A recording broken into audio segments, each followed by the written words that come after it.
Gretchen Wollert. I am author of Born to Fight, Lincoln and Trump. Um, I was born and raised in Louisville, Kentucky, and uh, to a family that was absolutely dedicated to faith, family, freedom.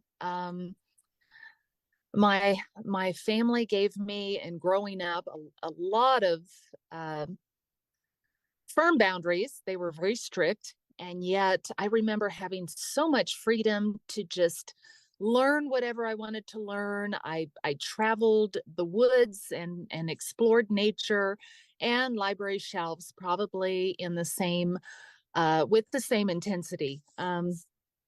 From there, I went to college in East Tennessee, where I earned my history degree, and then I headed west, followed Greeley's mandate of the past saying, go west, young woman, is what I did.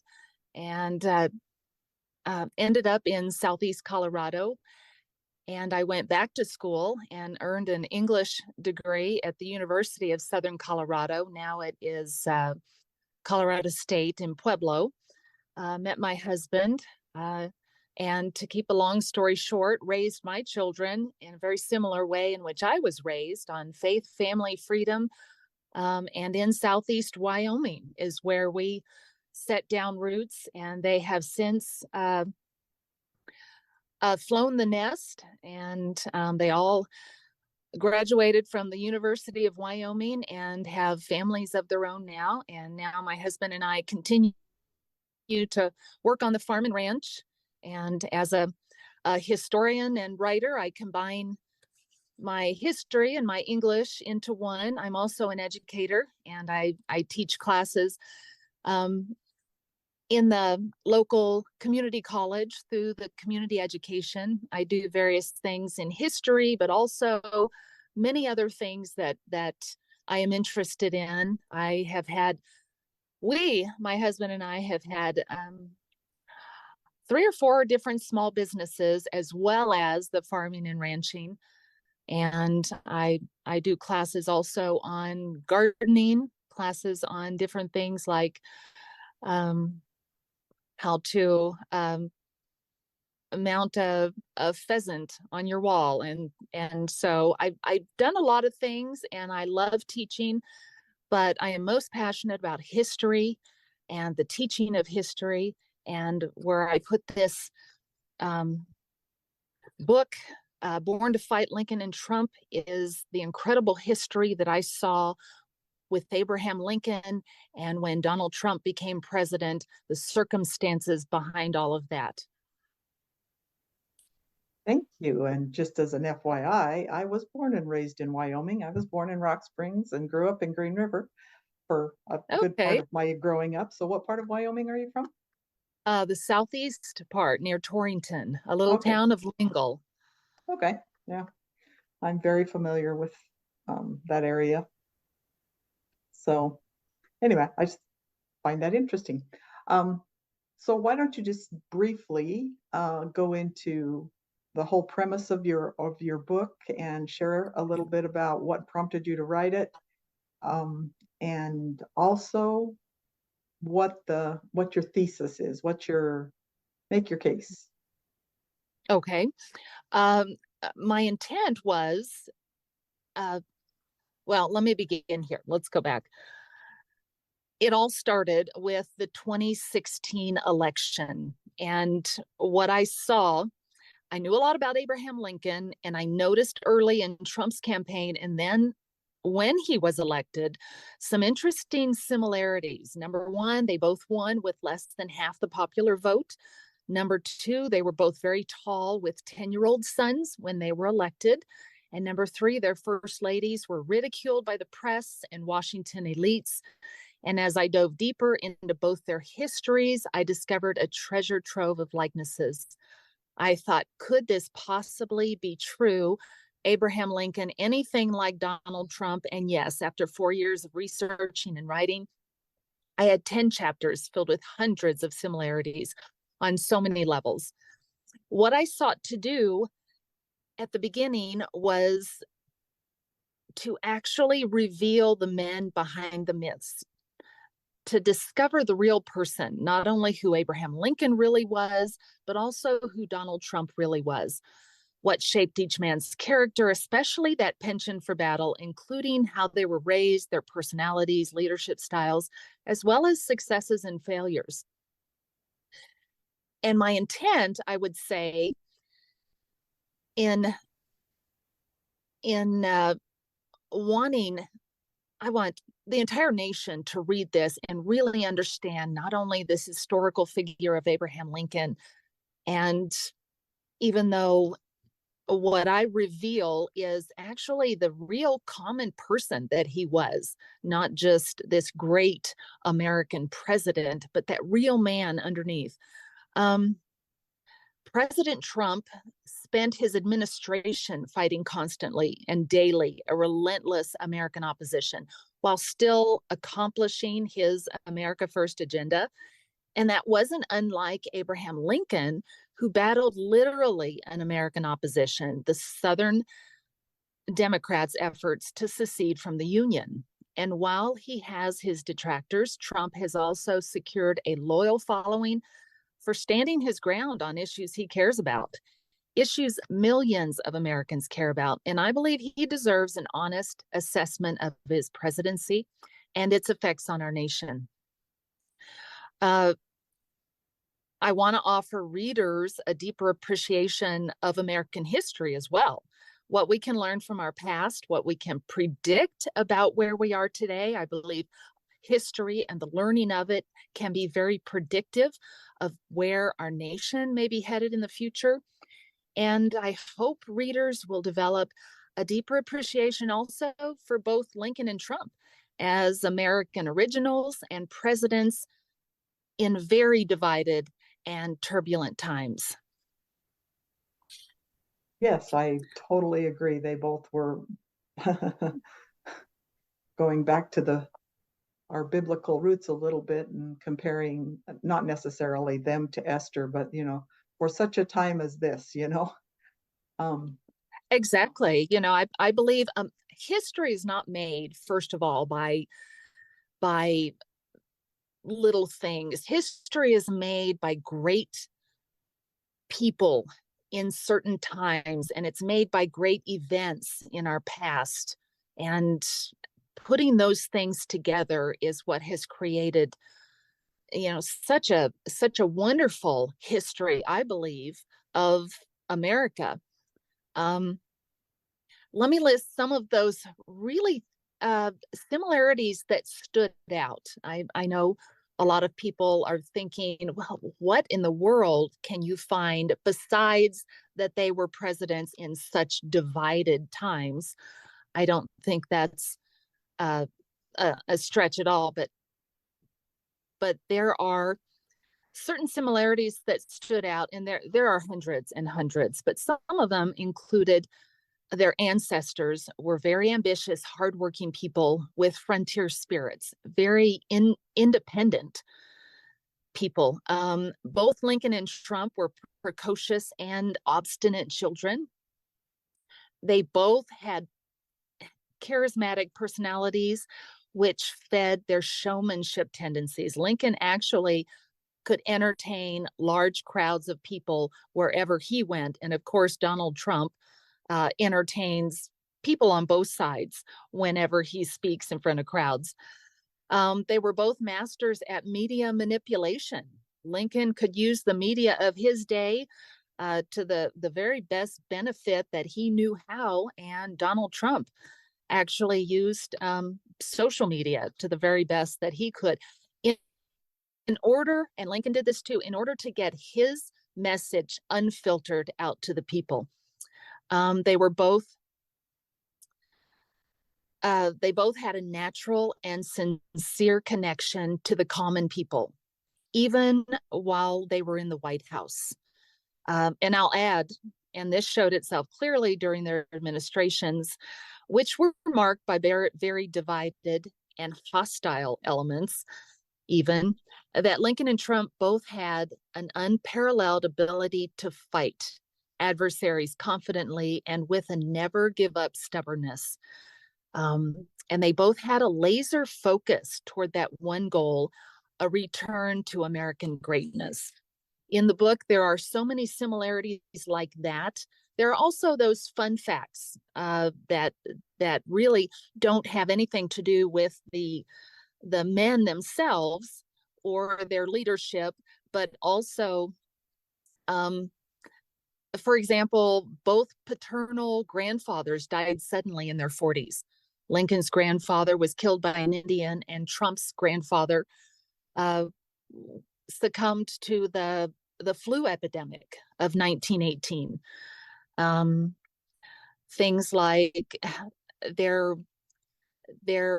physical stamina, how incredibly strong Abraham Lincoln was, and now at whatever age he is right now, 70 plus, how strong and vigorous Donald Trump is, and as well in the White House. Um, he could do a lot, and so could Abraham Lincoln.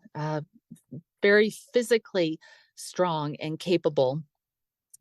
Also, their families. Both men married strong, independent, smart, savvy, politically savvy women. Mary Todd Lincoln was very, very strong, very independent. His history kind of looks back on Abraham Lincoln, and there are people who feel sorry for him. They believe he was somewhat henpecked, but don't even believe that. He he he loved Mary. He appreciated, fell in love with her basically because she was such a strong, independent, politically savvy woman. Um, and Donald Trump with Melania, as well as his other two wives, they were strong and independent women. They were workaholic husbands, and um, they raised children very similarly. They kind of left it up to mom, but they were always available. The kids were always able to go into dad's office and play and be a part of that. But while they were working, while they were busy. So a lot of similarities. Yeah, that's definitely, I think that peels back the curtain a little bit, just enough. And I don't want to, disclose the whole book, or then nobody will want to read it. And I'll make sure to put links to the book in my comment section, because I do think for the honest American who's really looking to find truth and not just buy into the media narrative of the day. And I don't mean, just left-wing media narrative. I definitely see a lot of right-wing media narrative that I would disagree with. Um, I think I think people are hungry for truth. I think people are seeking out information, and I think when it's presented in such a way that doesn't come across as biased, because one thing I'm sure you probably brought out in your book, but is the first thing that stands out to me as a similarity between the two, is they were both very, and I use this word loosely, toxic. You know, I mean, the South was just waiting for Lincoln to get elected, because the moment he did, they were going to secede. Their hatred for him was so strong that they weren't even going to give him a chance. It was just like, okay, he got elected, boom, we're gone. And I feel that also happened with Trump. And I don't think it's because they were toxic individuals. I think it's just the toxic world that we live in. Whereas as soon as Trump, you know, won the election, and Lincoln won a surprise election, Trump won a surprise election, it's like, okay, we've got to do everything we can to destroy this presidency and bring it down.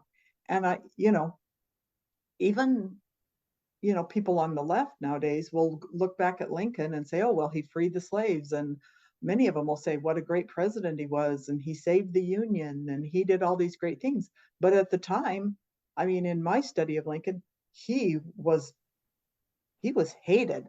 And not only was he hated from people on the South, by the South, he was also hated from people on the North. Um, he just, it's like, how did either one of them ever win the presidency when there was so much hatred and animosity toward them? Do you have any thoughts on that? Well, definitely. Abraham Lincoln and Donald Trump, both when they were elected, of course, it was not expected. Uh, and when it happened, one of the biggest successes that I see for Abraham Lincoln is very similar, I believe, to the greatest success for Trump during their presidencies. The standing up against a political machine bent on destroying America.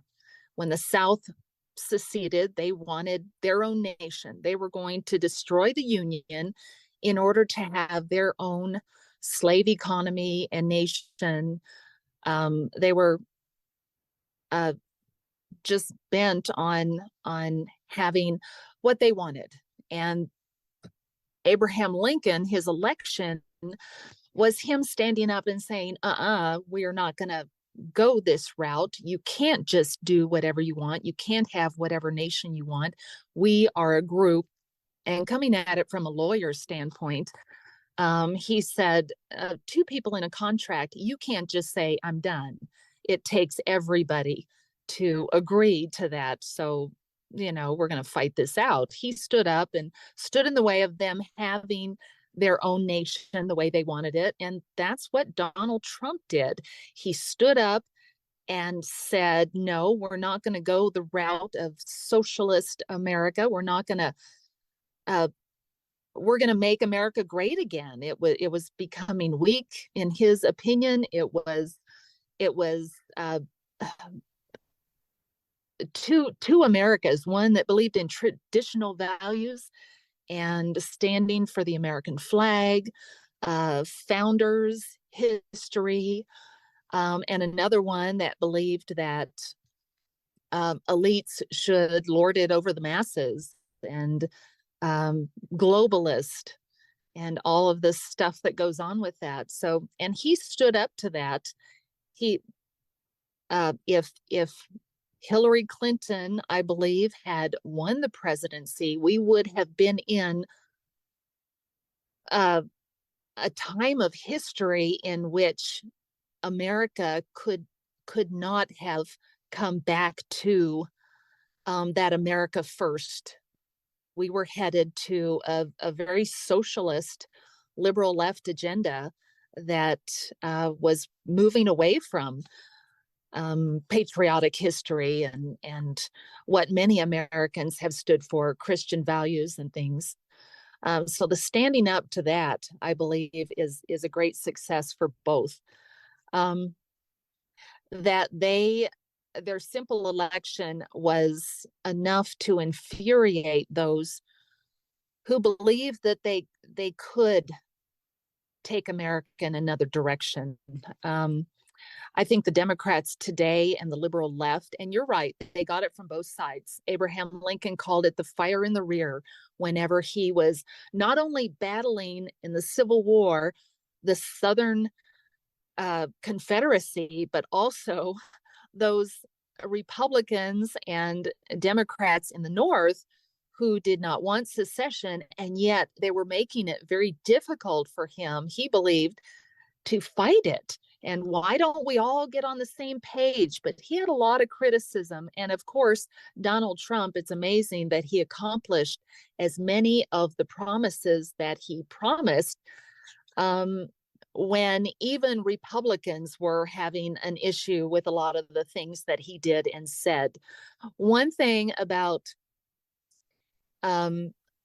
revealing the men behind the myths is Abraham Lincoln. We see him, he has a facade, and I think revealing the true man underneath that, he has a lot of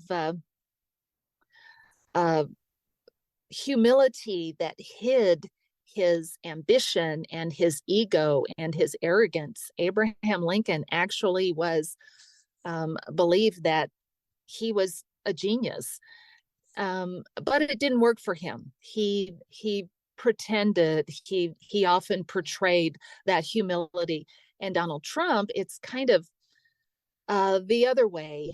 His Many of his redeeming qualities are hidden. He does not present his empathy or his any of his virtues and his uh, faith and sincere uh, sincere compassion for people with his arrogant facade that he puts up that front. So revealing those men um, behind the myths is important in order to get to the true history behind it. Um, yeah, but I think they both took it from both sides, and yet were able to accomplish the laser focus that they had was, which Abraham Lincoln, it was bringing America back together again. Donald Trump, of course, his slogan, making America great again. So both of them were laser focused on that, and everything they did. Uh, some of it distracted. Abraham Lincoln distracted people all the time and frustrated them. His generals, McClellan called him a baboon or a gorilla, and just had complete disrespect for him because of the way he was. He would crack a joke, and a lot of his jokes were really not very clean jokes and stories. And he actually fought depression, and he said once that if I don't laugh, then I would cry, and that was a lot behind his humor. He was really a funny guy, and he kept people rolling with laughter wherever he went. But he was criticized for that. People didn't take him seriously until he won the war, and he actually passed the 13th Amendment, which eliminated slavery from our Constitution and from our nation. So Yeah, I that think was conversely, with Donald Trump, a lot of people don't take him seriously. They are very frustrated by his personality flaws, which have to do with, you know, just attacking anybody and everyone. And why does he even go there? Well, Donald Trump is Donald Trump. He's spent a lifetime doing what he does. And the best thing he does is fight and accomplish an agenda that he's focused on. And a lot of people are distracted, don't take him seriously because of that just arrogant, irritating facade that he has.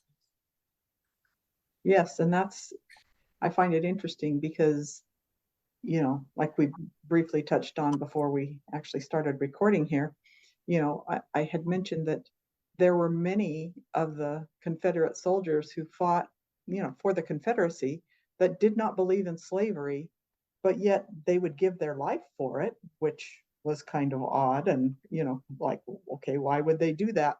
And I look nowadays, I believe that many people believe in Donald Trump's agenda, but they won't sign on to his agenda, and they won't, support him because of who he is, and because of, these personality, because of his personality.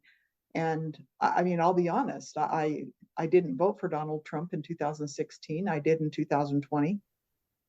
But as he's entered the ring again, and as he's getting more vocal, and sometimes some of the brash things he says, I'm like, oh, please don't. But then I have to remind myself, you know, I may it doesn't matter whether I like Donald Trump personally, or want to go have dinner with him. What matters to me is that he accomplishes that agenda he has, and that he has laser focus on it. And for that reason, I will support him.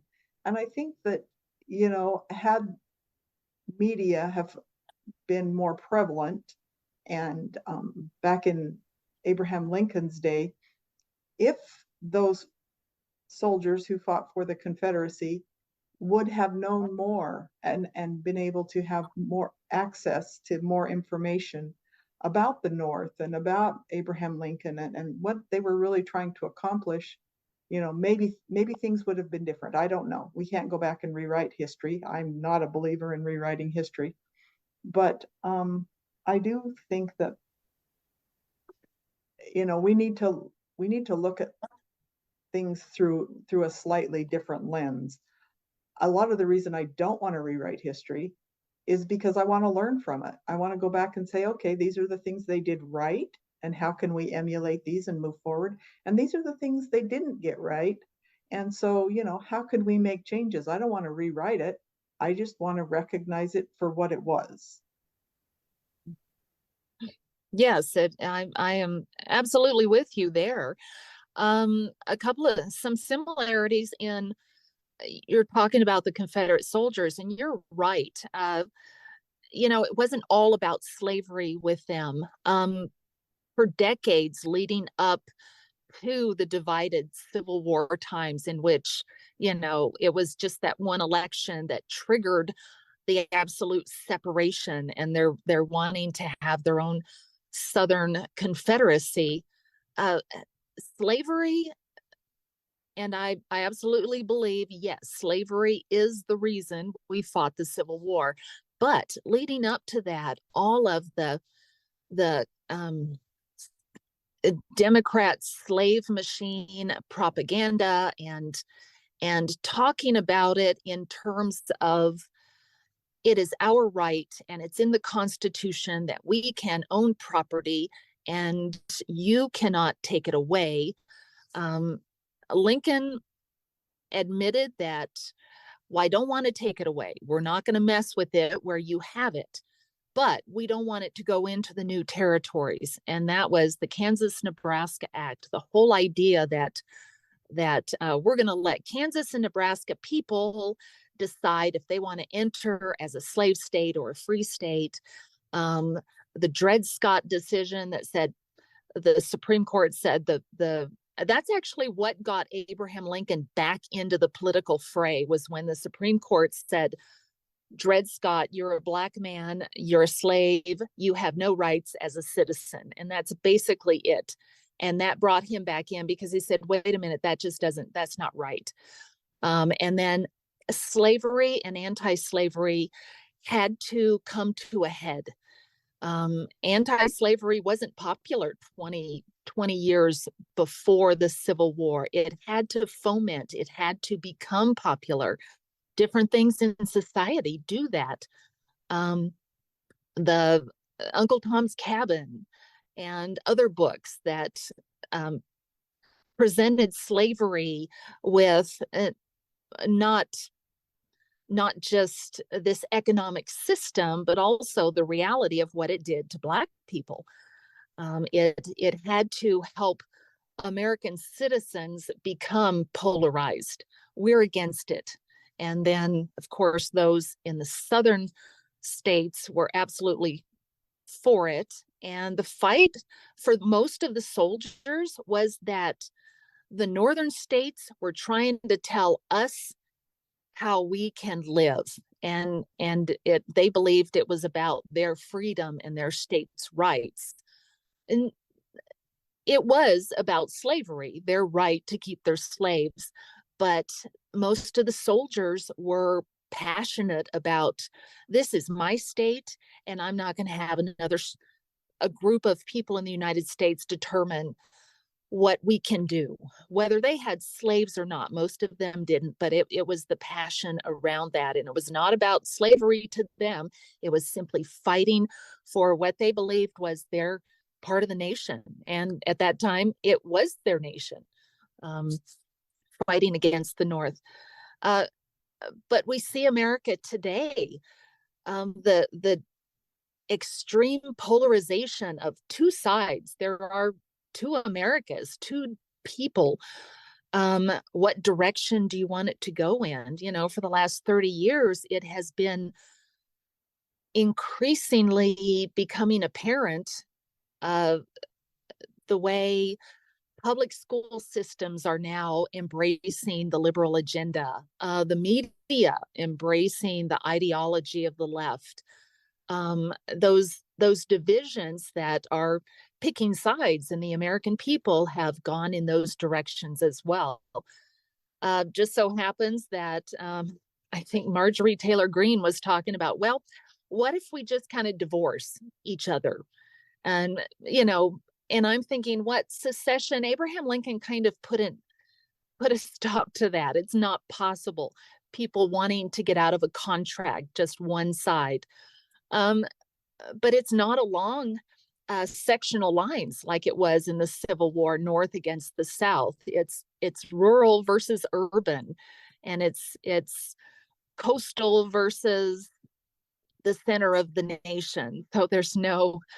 I thought it was kind of bizarre, if we could divorce and then all of us can just kind of get together, but again, that would be doing something that history has already shown it's not a good thing to do.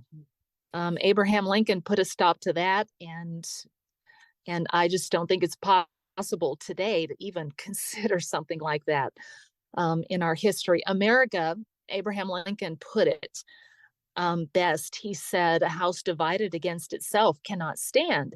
It will become all one thing or all the other. There's no possibility for the nation to stay divided."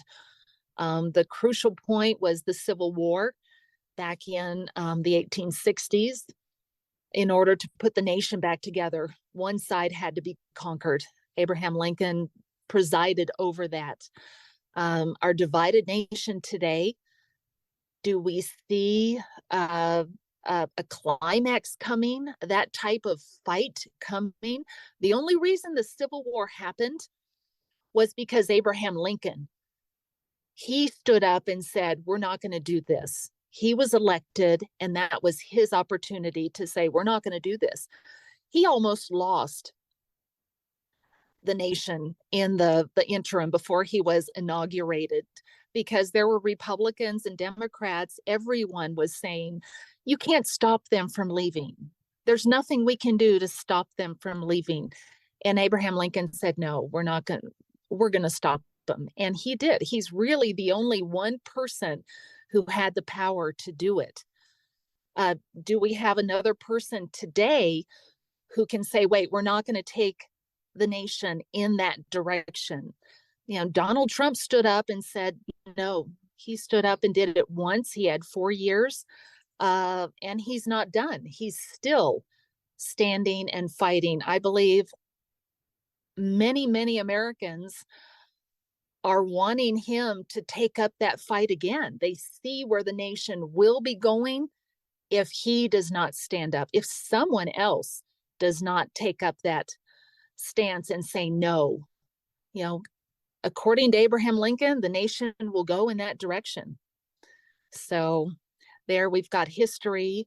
And the Republican Party, Abraham Lincoln, of course, was the first Republican president. It was a brand new party. It was founded, among other things, specifically as an anti-slavery party.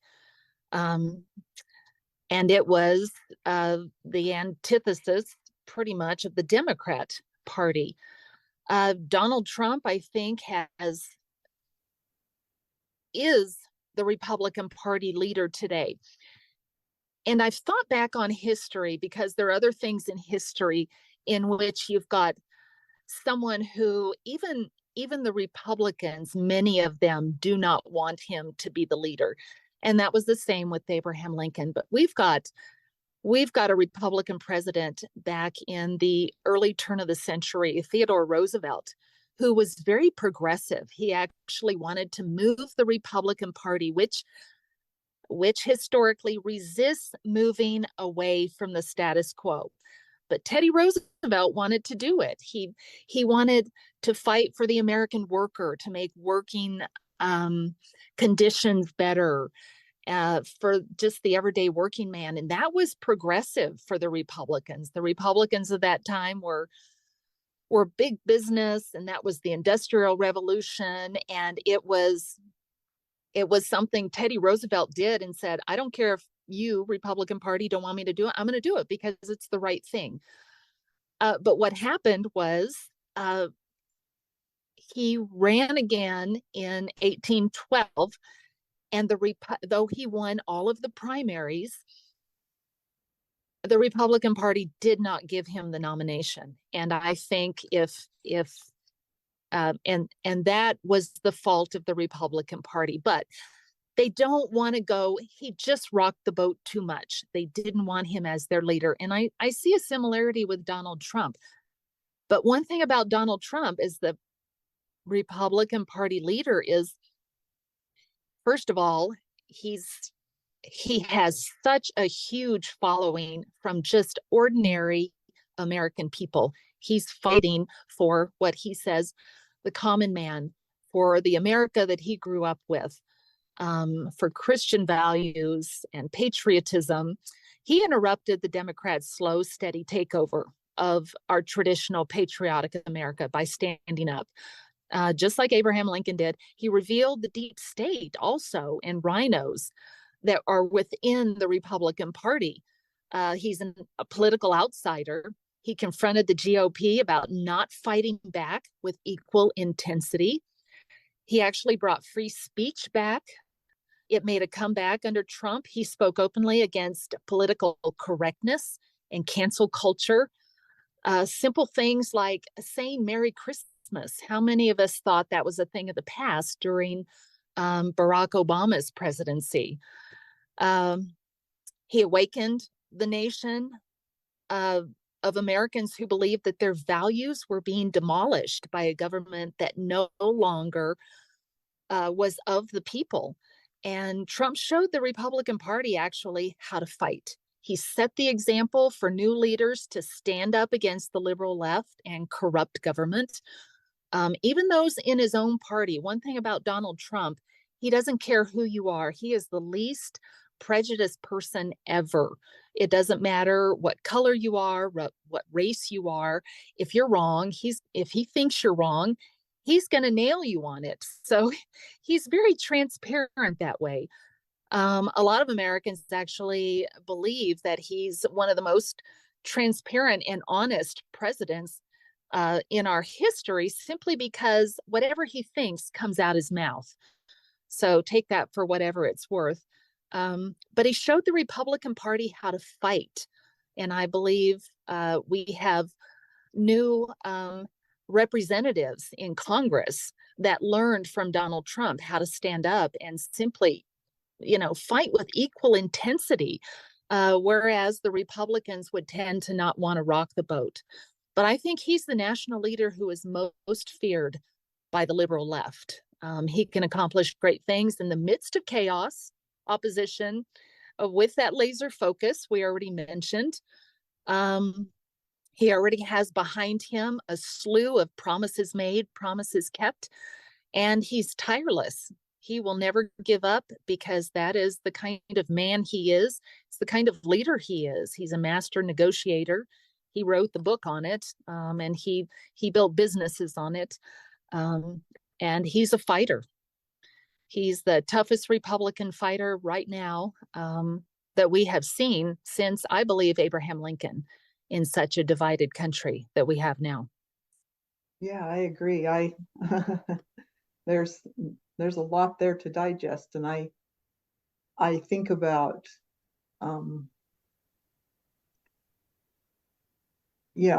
Marjorie Taylor Greene's statement, that we need a divorce. And there's a part of me that's like, yeah, I mean, there comes a point where you just can't, you have irreconcilable differences, and you can't, it's like, how are we ever going to come together?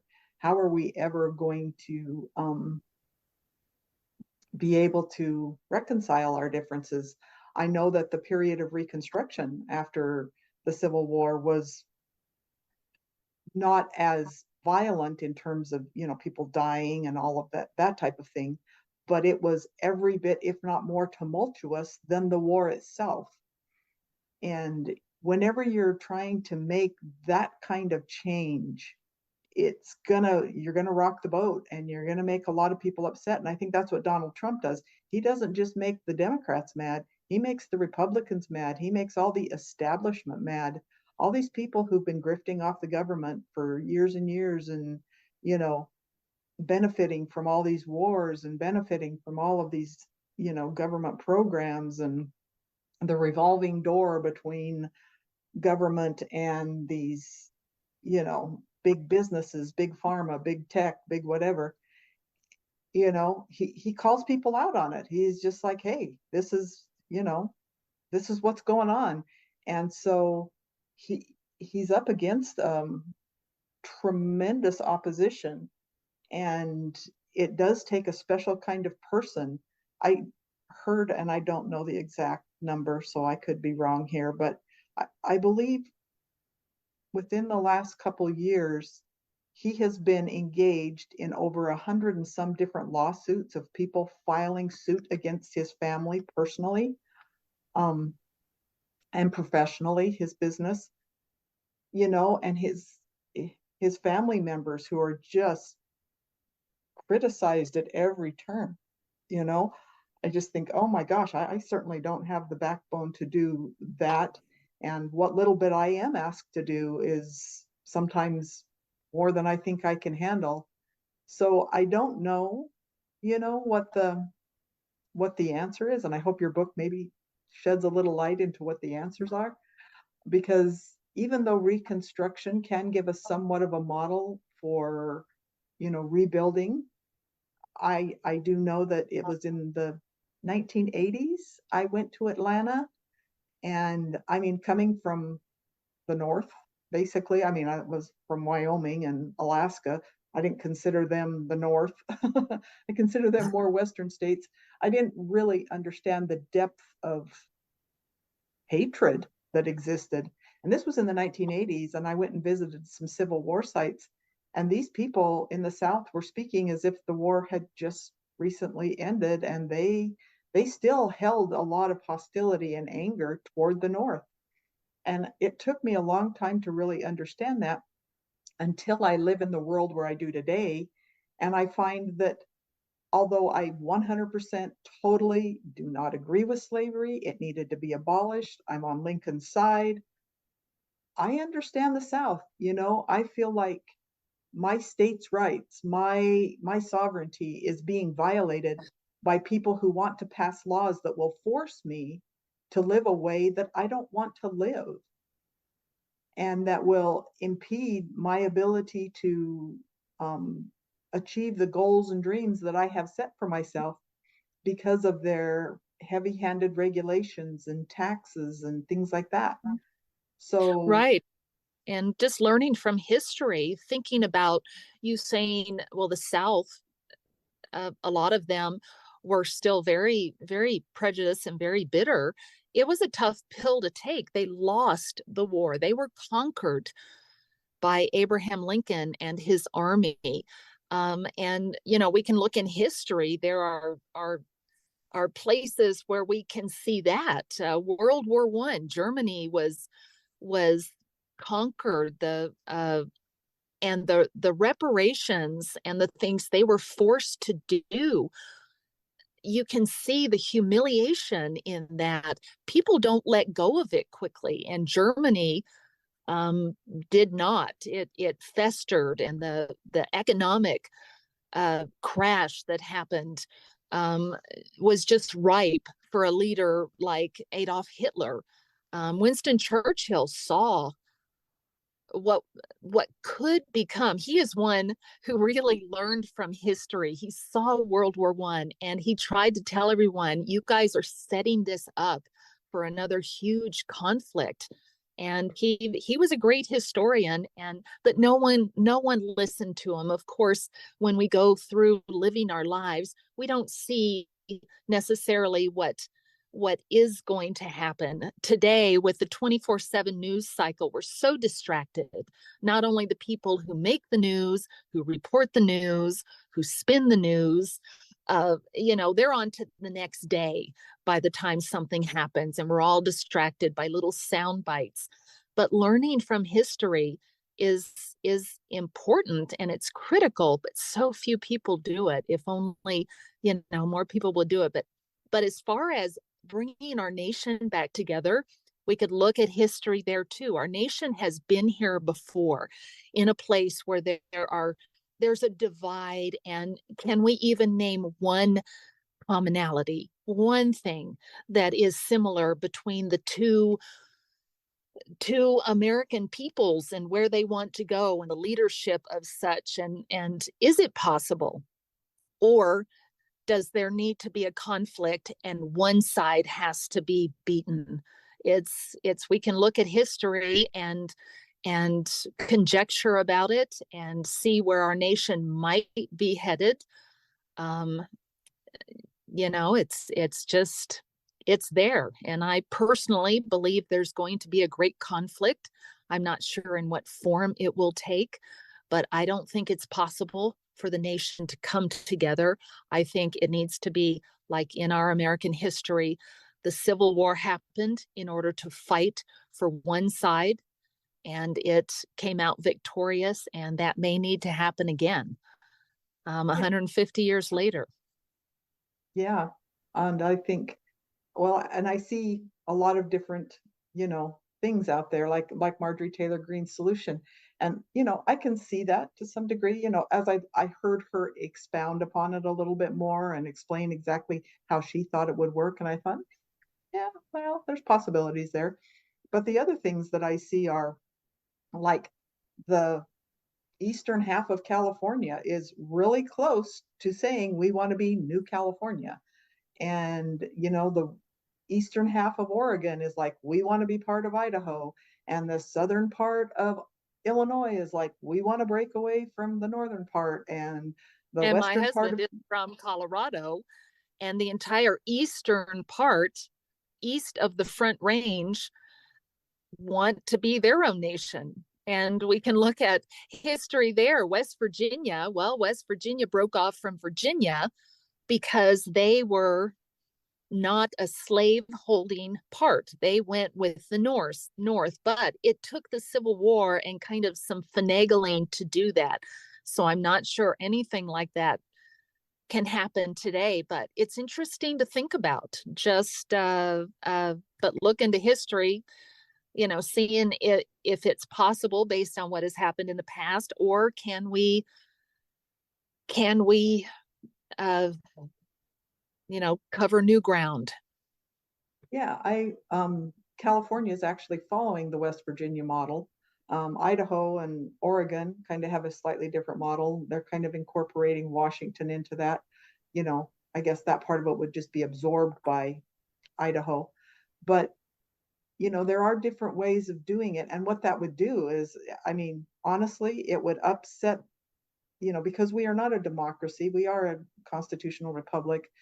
That would really upset the balance of power as it currently exists, which would, in essence, raise tensions significantly. But I think